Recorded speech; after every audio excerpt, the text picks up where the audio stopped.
Hello, everyone, and welcome to Thoughts and Coffee. My name is Sarah Barnes-Humphrey. I'm the founder and host of Let's Talk Supply Chain, the founder and host of Blended Podcast, and the founder of the Blended Pledge as well.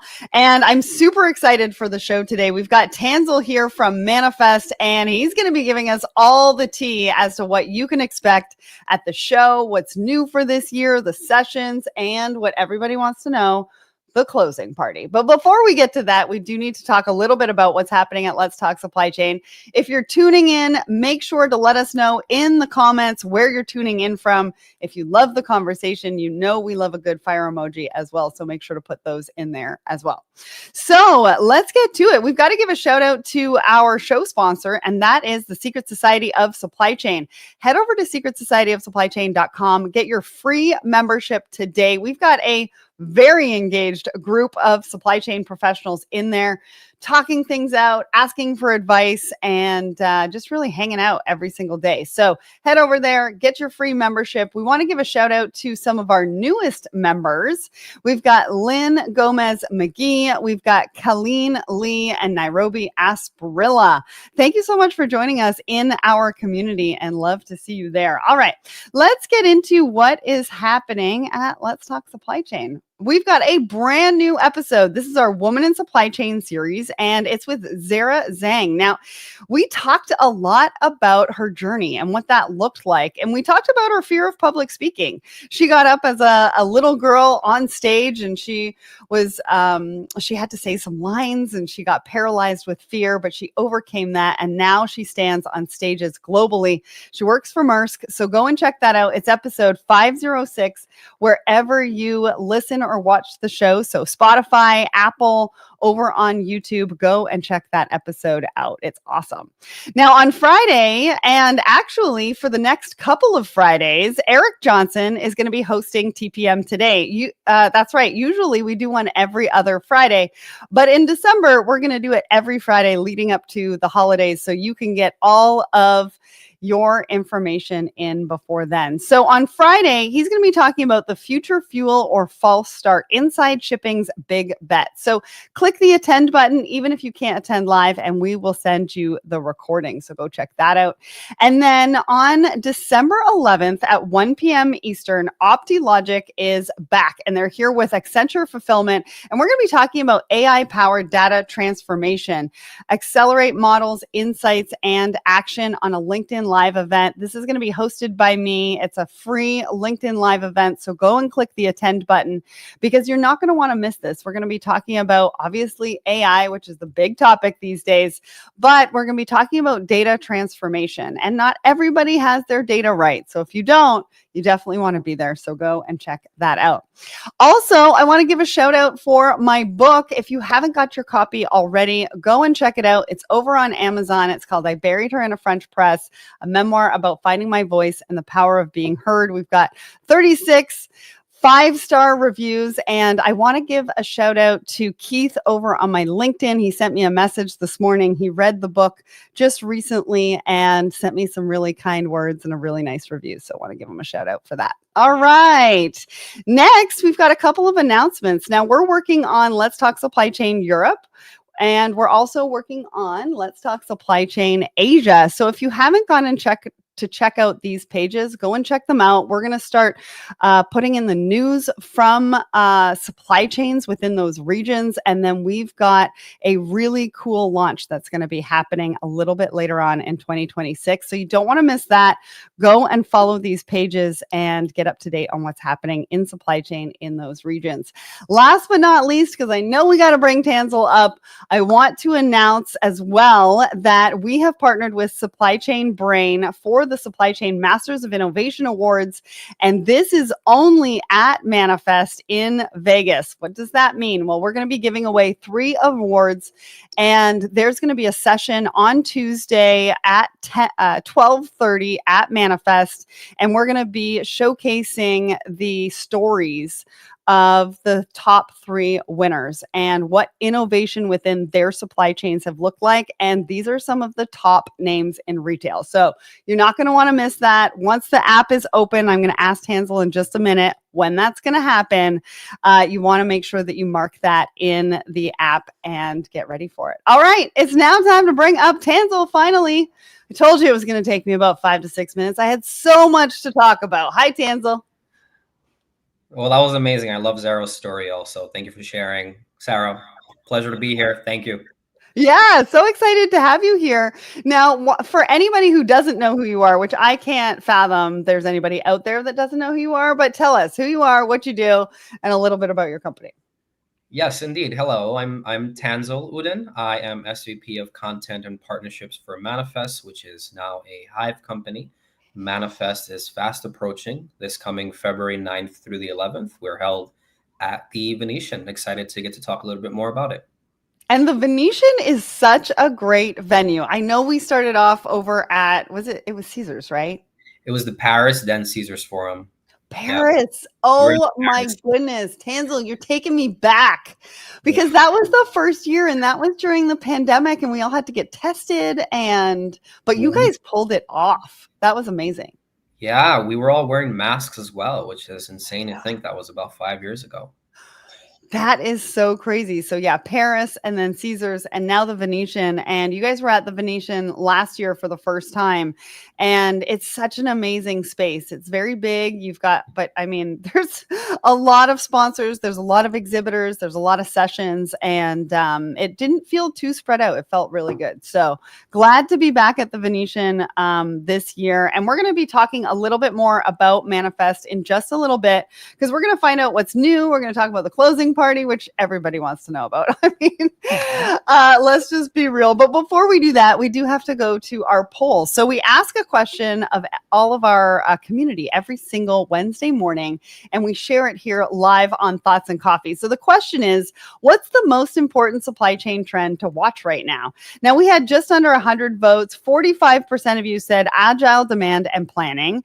41% of you said agentic AI and decisions, and 14% said faster automation and robotics. Tanzel, talk to me about this. You've had a chance to take a look at it. Is it surprising? What surprises you?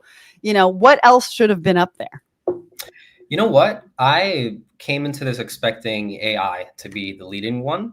Right. So I did expect to see it, not surprised to see it as a top 2, but I'm actually quite pleasantly surprised to see the agile demand and planning side be the top leader in this case.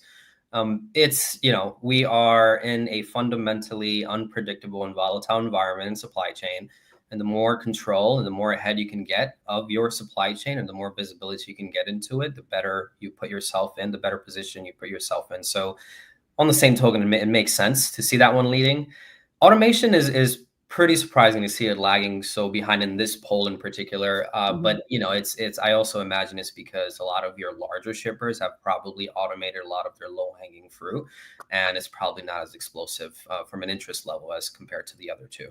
That is a fair point. And actually, Mahmoud agrees with you. And because he put a comment on there and said, while automation and agile planning are foundational, I believe agentic AI and decisions represents the most critical trend. And I think it's whether we like it or not, right? Yeah.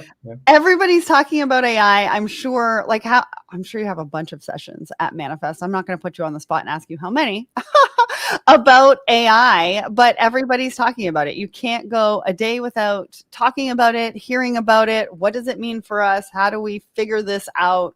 What do we need foundationally to be able to really implement AI, and where do we start? Yeah. No, it's some would argue it's covered almost ad nauseum, but like you mentioned, it is a necessary evil across our agenda. And we value people being able to share how they're actually applying it. So what is tangible? How are we seeing value for this applying AI across our supply chain? Who are we working with? What were some of the pitfalls? What were some of the lessons learned? So the narrative is more towards the how are we getting there versus what are some of the potentials and what are some of the things that we think will happen. We're actually seeing people apply it, which is what we're most excited about when it comes to an event like ours. Yeah, because we need examples. We need to see what's working for everybody, what's not working. Where do we learn from other people's mistakes? I want to give a shout out to Drew over on my personal LinkedIn. Thanks so much for joining us. He's really excited about our third article, which is going to be about the tariff refunds. But we've got a couple of things to get to before that, and one of those is the market update. Now, Tanzel, you are talking to everybody across the board, right? You're talking to vendors. You're talking to shippers. You are talking to all sorts of people all the time. So spill the tea. What is everybody talking about? What's top of mind? What are they thinking about for 2026? What are some of the biggest questions that they have? Yes, no. So we kind of alluded to it, but right now what we're seeing is the industry is currently prioritizing driving value in the supply chain. And, Mm, as we know, supply chain is no longer just this operations or cost silo. It's now viewed as this driver of growth. And a lot of your leaders are drilling down into the real cost of serving the customer or channel or whatever it is. And this kind of helps them adjust their pricing or sourcing or fulfillment strategies. And so we are in an environment where we accept that things like volatility, whether it be across economic or geopolitical or environmental, it's quite frankly the new normal. So instead of optimizing for minimum cost or max efficiency, we are now designing for flexibility, adaptability, and resilience. And so we're expecting that in our organization as well. We are demanding new capabilities, whether it be across finance, procurement, sustainability, just cross-functional thinking. We are mhm. reevaluating our data and AI literacy. We just talked about AI. We are rethinking our supplier relationship management. And those are the things that are, bottom line, is driving growth for us. So those are the levers that we are seeing being prioritized. And again, excited to see all of that unfold in a couple months. Yeah, well, and kind of across the board. I mean, we're also thinking about, even as a media company like us at Let's Talk Supply Chain, we're thinking of all of those things. What does it mean for us? What does it mean for media? What does it mean for content? How do we make it more easily digestible? And we've got a huge announcement that's actually going to be coming out around the time of Manifest. I can't really say anything right now because we're in the midst of it and working on it. But it's, in relation to what you're talking about and how everybody's sort of thinking about these different technologies, no matter what industry you're in. And actually, the other exciting part of that too is as we've been doing these Masters of Innovation Awards that we're going to be giving away at Manifest, I've been talking to a lot of leaders and they are so excited about the projects, the innovation, the technology that they're bringing into their teams and seeing the results and what it's producing for them. And they are so excited to share it, which I think is really, really important, right? I've had a couple of people say, you know what, this year is not our year. We're just sort of starting the project, but we're going to nominate ourselves for next year because they want to be able to tell these stories. They want to showcase their teams. They're really proud of the work that they're doing. And I think for me, that really tells a story and really aligns with everybody getting together at events like Manifest to talk about these things. What's Absolutely. working? What's not working? What are we excited about? And I'm excited to be able to see some of those stories come to life in February with, because I can't really say who are the winners are yet. Because we're just waiting for one more to confirm. But I'm excited for us to be able to roll out who that is. So, anyways, fun times. Fun times. All right, let's get to our first article. Now, the first article that we're talking about is IKEA acquires US logistics tech platform to improve home delivery. Now, when I first took a look at this article, I was sort of like, we're kind of changing things, right? A couple of years ago, it was we want to outsource, outsource, outsource. And now we kind of want to bring things back in because we want to have control over our customer journey and the delivery behind it and the supply chain of putting the products together and then delivering to the customer. And what does that look like? And so having control, at least to IKEA, is something that's really important to them. When you looked at this, what did you think about this? I mean, these are the types of things that and partnerships that kind of happen organically at the event. So I'm sure this isn't surprising to you, but talk to me about what you think. Yeah, well, first, I really love this move because for a company like IKEA, it just shows that even your large established players are viewing supply chain and logistics tech as a core strategic capability, right? It's So not true. just a service to outsource. So that's incredible to see. And I think it's important for companies that have huge direct to consumer or omni-channel demand. It's, that conversation of in-house versus outsource, where on the in-house logistics side, especially when you're talking about last mile, it can bring a big competitive advantage for you. And then on a broader level, and tying in with Manifest, this pretty much aligns with some of the broader supply chain transformation themes that we touch on, whether it be automation or AI or real-time visibility. This is quite literally a concrete example of that digital and AI-powered control tower, that last mile orchestration, that customer-centric logistics, delivering value at scale. Like I just said, we're trying to find value, and this is a really great example of that. And like you mentioned, a lot of the partnerships, either some of them are seated at Manifest. Those conversations start at an event like ours. And we always love seeing the ecosystem collaborate and, quite frankly, co-develop. You mentioned control. I would say co-development, control. Those are really big keywords and themes across our industry and ecosystem. Yeah, absolutely. You've used the word value a couple of times.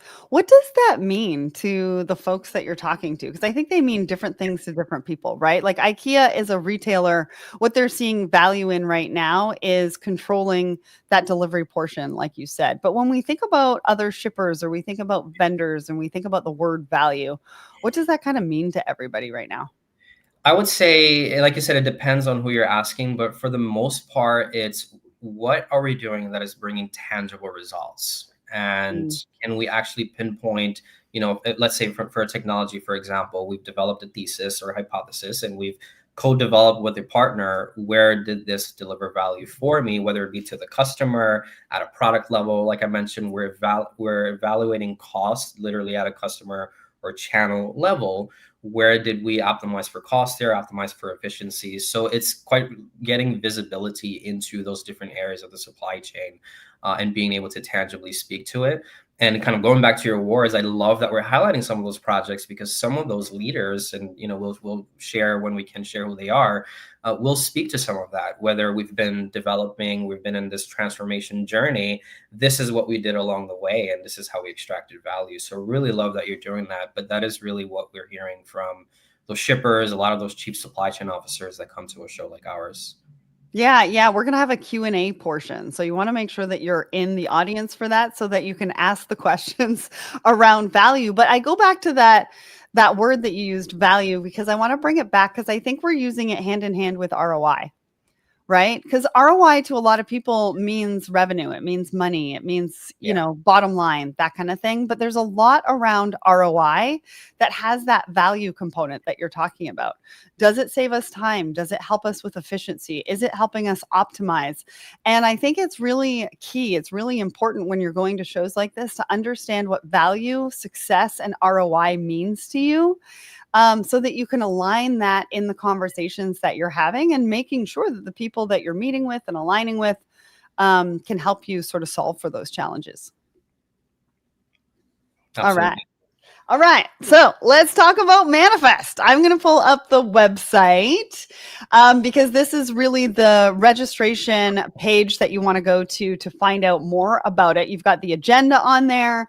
You've got the speakers on there. We've got the sponsors. We've got the venue, like how to, you've got the different passes up there as well. So talk to us about Manifest. Why should people go? What's new this year? I'd love to know what's new this year and what people can expect. Yes, one of my favorite subjects. We are fast approaching, February 9th through 11th. I can't believe we're this close to the event, but here we are. We're excited to, what we're promising to deliver is a full ecosystem event, as we, have started out, with our launch at the Paris, and here we are today with the way it's scaled and grew over the years. But the key is that under one roof, there is a huge influx of the innovation and the funding, your presence of your startup CEOs and, your venture capitalists, your investors, your funds, all under one roof, by the hundreds, mixed with your chief supply chain officers, chief procurement officers, supply chain leadership, really from across BCOs, logistics service providers, ports, terminals, rail operators, all of your decision makers, and of course your established companies that are all, again, under one roof, pretty much a melting pot of supply chain, if you may. and discussing these key trends in real time and being able to benchmark with each other, assess new innovations and technologies that are out there in the industry that you otherwise would not have known existed until you came to an event like this. Being able to get a view of the deal flow that is happening. You touched on the investments that are taking place. Well, a lot of it is stemming from an event like Manifest, where you're seeing some of the investments that are happening. You're seeing some of the partnerships that are being struck. We even have a live press page that shares some of the news that was shared at Manifest. So I'm sure yours would be there as well. Excited to see what that is. And yeah, so that's the show itself. We're expecting upwards of 7,200 attendees.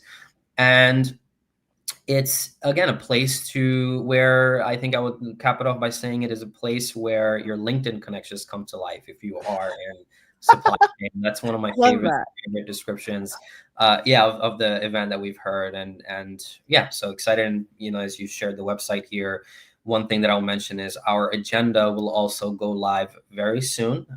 This Thursday is the announcement, where basically all of the topics, the descriptions, all speakers that are speaking to each topic will be shared publicly. So actually our community can start planning now. They can start building their agenda within an agenda once that goes live, and just mind mapping how they want to tackle this event during the week of. And when does the app go live? Because I think that's what everybody wants to know. I mean, the app is great to be able to get meetings on the schedule, make sure that you attend the sessions that you want to go to. So when does that come out? Yeah, the app goes live about 1 month before the show. So early/mid January, everyone gets that email with login details. You get in and you start networking. Great thing is this is when people start setting up their meetings. So to my point of building an agenda within an agenda, you have your sessions all sorted out, and you also have a lot of your meetings all sorted out quite literally a month before the show, and you just have a full packed week ahead. So we're excited for that to happen. Yeah. One other question. What is Monday all about? Like, I know the exhibitor hall and the meetings are mostly done Tuesdays and Wednesdays, but you really have a jam-packed agenda on the Monday, which is very different from the sessions that are on Tuesday and Wednesday. So give me a little bit of insight into why somebody would want to make sure that they're there on the Monday. Yeah, so that's our kickoff day. We primarily center it all around half-day programs or track rooms that are happening during that day, starting at noon, and they are themed. So, for example, we have an entire stage, and to your point earlier about what's new, there's an entire stage dedicated to procurement, and that's going to be happening on the 9th of February, where basically it's your chief procurement officers, your indirect, direct sourcing directors, so on and so forth. A lot of your technology platforms, they're taking the stage to talk about what they're seeing from a supply diversification standpoint, nearshoring, onshoring, manufacturing footprint, and just supply chain network design. And so we're excited to introduce that as a new stage. And then you have other theme stages like sustainability and maritime reports, which are pretty much standard at Manifest. Big hits are always crowded every year. And you also have cold chain, which is also another new addition. Cold chain already had a stage this year, but it now has an expanded pavilion at the event, where inside the expo hall, there's a dedicated area just for cold chain technologies and a stage that's going to happen there. So we kick that off during the kickoff on the 9th of February.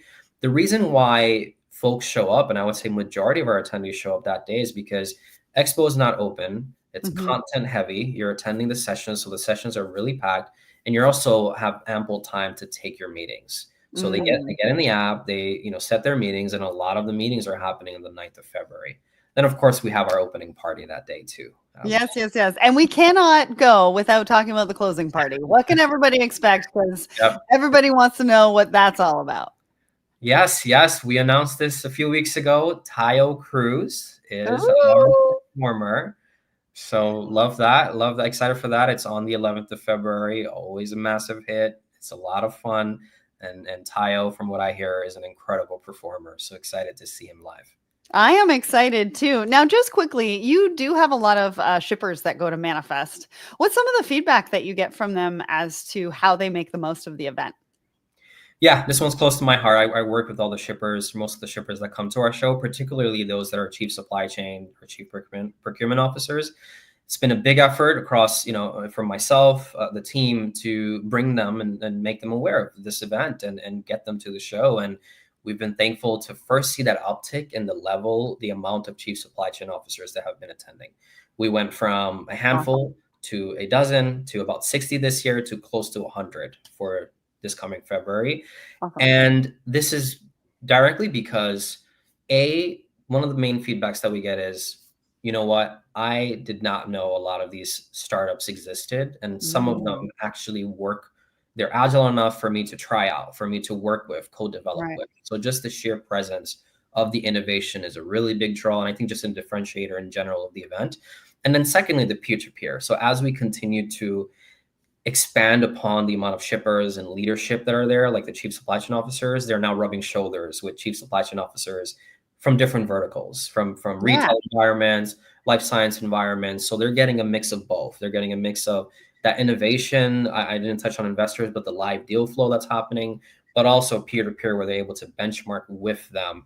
We even have a private forum for your chief supply chain officers while at Manifest. It's called our Leadership Suite, which we launched this year with 60 of them. And we will have it again next year with about 100 of them, like I mentioned. And so those are the two main things I would say. It's the benchmark with peers and just a live access to all the deals and innovation. Yeah, thank you for sharing that. Now, before we get to our next article, I want to give a shout out to Larry. John gave us our first fire emoji, so I love that. But also, just to let everybody know, we are hosting a Woman in Supply Chain dinner on the Monday night. If anybody's going to be there, they want to come, please DM me on LinkedIn so that we can get that registration link over to you. Otherwise, I might put that in the comments too. So you might find that. And then I'm going to be on stage. I'm going to be on stage Monday. I'm going to be on stage Tuesday. I'm going to be doing the awards. Plus, we're going to be recording some podcasts on site too. So it's going to be a lot of fun. All right. Let's get to our last article because we've only got a couple of minutes on this, Tanzel, but everybody wants to know. So this article is it was updated October 24th. And I have to say, I did go and check it out a little bit earlier before we started this show just to see if there was an update. But as of one day ago, there is still no update on this. But here's what you need to know. Tariffs have brought in $150 billion since they've been implemented. And that was only this year. But what they're saying is that there could be a decision coming down from the Supreme Court that might give half of that back to importers. That might be up for grabs and you might be able to do a refund. So make sure that you follow this story because they're going to be able to tell you if that is the case, how you're going to be able to get a refund. It's probably not going to be quick because there's going to be a really big number of refunds to process. So pack your patience because it could take a while. Tanzel, some last words. What did you think about this particular article? I know you've got some sessions, I think, on tariffs at Manifest. We do, and it's funny you said this article was, October. We're, in December, and we're still waiting for that looming decision. But it just shows, how, first of all, how trade policy can suddenly shift entire cost structures, right? And bring on high unpredictability. But at the same time, what I thought about when I read this and saw this is for those who rely heavily on imports, whether it be a retailer or manufacturing company, it really just highlights, right, the value of flexible supply chain design. So this is why we hear those terms like dual sourcing, safety stocks, nearshoring, supplier diversification. It just highlights the importance of that. But in the immediate term, to your point, I would think, and this is based on my conversations with a lot of the chief supply chain officers currently, I think right now, today, leaders are just needing to audit and gather all documentation possible. Invoices, bills of lading, customs entries, classification papers, whatever it is, because I'm hoping, I'm just saying I'm hoping, that for those entries that have been liquidated, it might be a more smoother process that are not liquidated, versus those that are liquidated, because that will likely require a more detailed review process, which will make the documentation. I am so glad you said that. That is such a great point because I say, pack your patience because it's going to take a while to get the refund, but you have to be prepared to submit the refund request. Yeah. So make sure you got all your paperwork in a row. That is such a great point. And you could do that today in anticipation with all our fingers and toes crossed that this is going to come to fruition. Yeah. I love that. Well, Tanzel, I can't wait to see you in February. I won't be seeing you before then, so happy holidays. And I really appreciate everybody for joining us for the show today. And I can't wait to see you all next week. Tanzel, thanks so much again for joining us today. Yeah, this was fun. Thank you for having me.